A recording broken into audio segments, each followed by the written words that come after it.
Hello دوستوں، کیسے ہیں آپ؟ کیا آپ جانتے ہیں قلم کی تاریخ کے بارے میں؟ قرآن پاک میں اللہ پاک نے ارشاد فرمایا، میں نے قلم کے ذریعے انسان کو علم سکھایا، یعنی انسان قلم کے بغیر کچھ بھی نہیں۔ قلم جسے اب ہم پین کہتے ہیں، اس کی تاریخ اتنی ہی قدیم ہے جتنی خود علم کی تاریخ ہے۔ علم اور قلم لازم و ملزوم چیزیں ہیں، ایک کے بغیر دوسری ادھوری ہے۔ پین ایک لکھنے کا آلہ ہے۔ پین کی تاریخ میں تقریباً 1000 سال قبل مسیح میں سب سے پہلے چائنا کے لوگوں کا برش ملتا ہے، جس سے انسان نے لکھائی شروع کی۔ اس کے بعد شروعاتی مصری لوگوں نے بھی 300 قبل مسیح میں ریڈ نرسر کا درخت، جسے ہم گھاس کا بنا ہوا یا لکڑی کا بنا ہوا قلم کہتے ہیں، اس سے لکھنا شروع کیا۔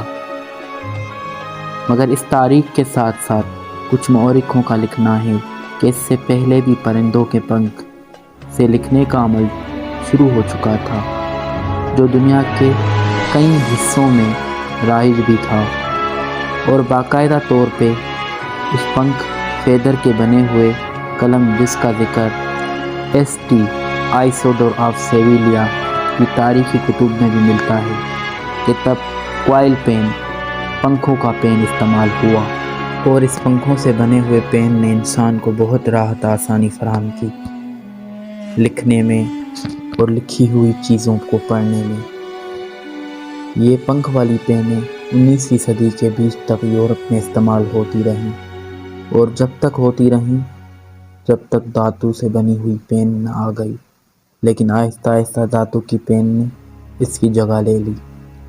اب میں آپ کو بتاؤں گا شروعاتی لکڑی کے پین سے ساری پینوں کی تاریخ۔ لکڑی کے قلم پین کی شروعات۔ لوگ صدیوں سے لکھتے آ رہے ہیں، بلکہ ہزاروں سال پرانی لکھی ہوئی تختیاں بھی ملی ہیں۔ انسان جیسے جیسے ترقی کرتا گیا، چیزیں بہتر سے بہتر کرتا گیا۔ پین کی شروعات تقریباً 3000 سال قبل مسیح میں ہوئی۔ پین کی ضرورت تب شروع ہوئی جب انسان نے علم کو محفوظ کرنا اور جب انسان نے کاغذ بنانا شروع کیا۔ انسان نے جب یہ محسوس کیا کہ علم کو محفوظ کرنا چاہیے، تو انہوں نے علم کو محفوظ کرنے کے لیے پین اور جس چیز پر علم کو محفوظ کیا جائے وہ چیز ایجاد کی۔ تو اسی طرح کاغذ بھی ایجاد ہوا۔ انسان نے چمڑی کا، بھیڑ کی چمڑی کو بالکل پتلا بنا کے اس کا کاغذ بنایا۔ اس کے ساتھ ساتھ انسان کو پائپیرس کا درخت ملا، جس کی لکڑی کو کاٹ کے پتلا بنا کے اس سے کاغذ بنایا گیا۔ اور پھر مصر کے لوگوں نے لکڑی کا پین قلم بنایا، اس سے لکھنا شروع کیا۔ انہوں نے بانس کے چھوٹے چھوٹے ٹکڑوں سے پین بنایا، جسے لکڑی کا قلم کہتے ہیں۔ لکڑی کے ایک حصے کو کاٹ کے سیاہی میں ڈبو کے لکھنے کا عمل شروع ہوا۔ اس کے بعد ہزاروں سالوں تک لکڑی کے قلم کو انسان استعمال کرتا رہا۔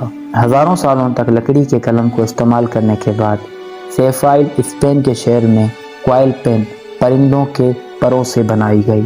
جن پرندوں کے پنکھوں کو پین کے طور پر استعمال کیا گیا، ان میں سے سوان، ٹرکی، گوس مشہور پرندے ہیں۔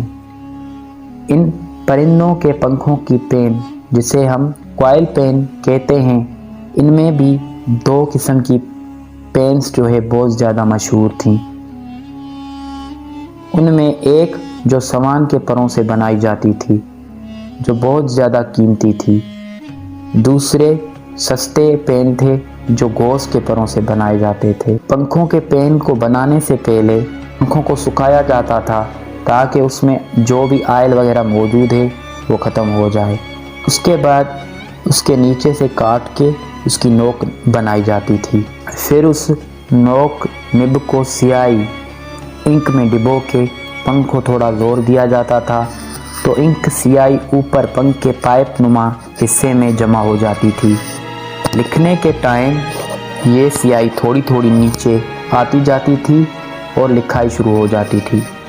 یہ پین بہت آرام دہ تھی، مگر اس کو جلدی جلدی کاٹ کے چاقو سے اس کی نوک بنائی جاتی تھی، اسی لیے اسے کوائل پین کے ساتھ ساتھ نائف پین بھی کہا جاتا تھا۔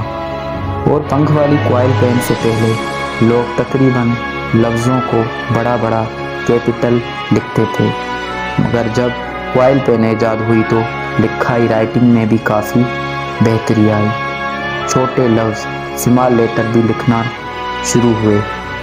یہ پنکھ کوائل پین تقریباً 1200 سالوں تک چلتی رہی۔ اسٹیل پوائنٹ پین کی شروعات۔ انسان کو بہتری بہت پسند ہے۔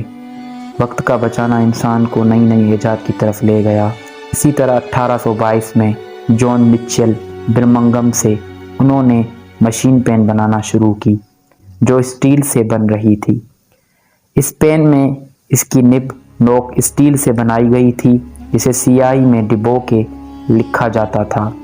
اسی پین کے کچھ باقیات شاید موڈل مصری باقیات میں بھی ملے تھے۔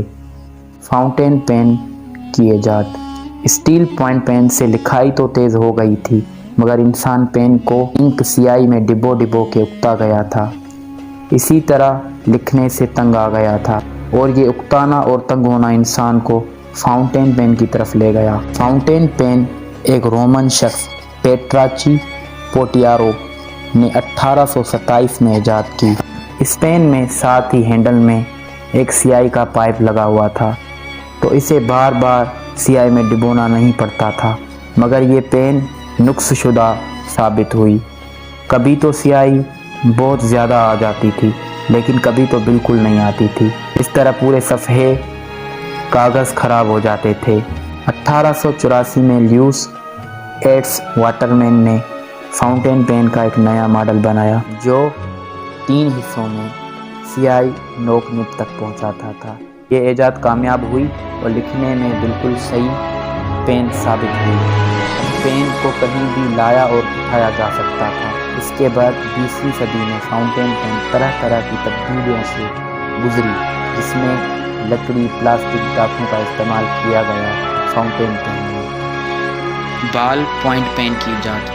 حالانکہ امریکہ کے جان جے لاؤٹ پہلے ہی بال پین ایجاد کر چکے تھے 1888 میں، مگر وہ بال پین سیاہی کا صحیح فلو نہ کر سکا، سیاہی صحیح نہیں آتی تھی اس بال پین میں۔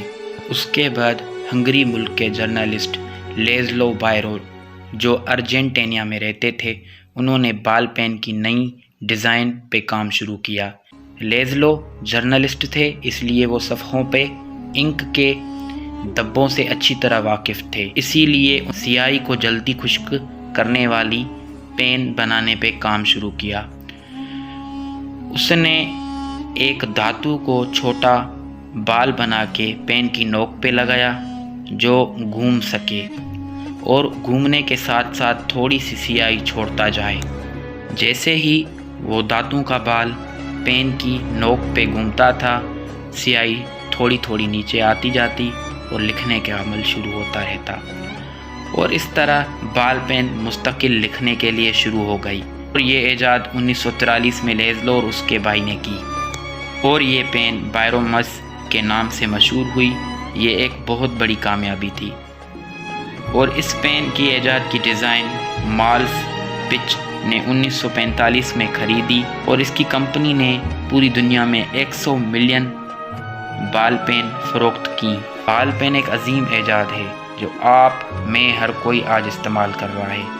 اب سمارٹ پین بھی آ گئی ہے جو لیپ ٹاپ، موبائل پہ استعمال ہوتی ہے، لکھنے کے لیے استعمال ہوتی ہے۔ پین انسان کی سب سے بڑی ایجاد تھی جو انسان کو اس کے عروج کی طرف لے گئی۔ آج انسان جو کچھ بھی ہے وہ علم کی وجہ سے ہے، اور یہ علم پین کی ہی وجہ سے محفوظ ہوا۔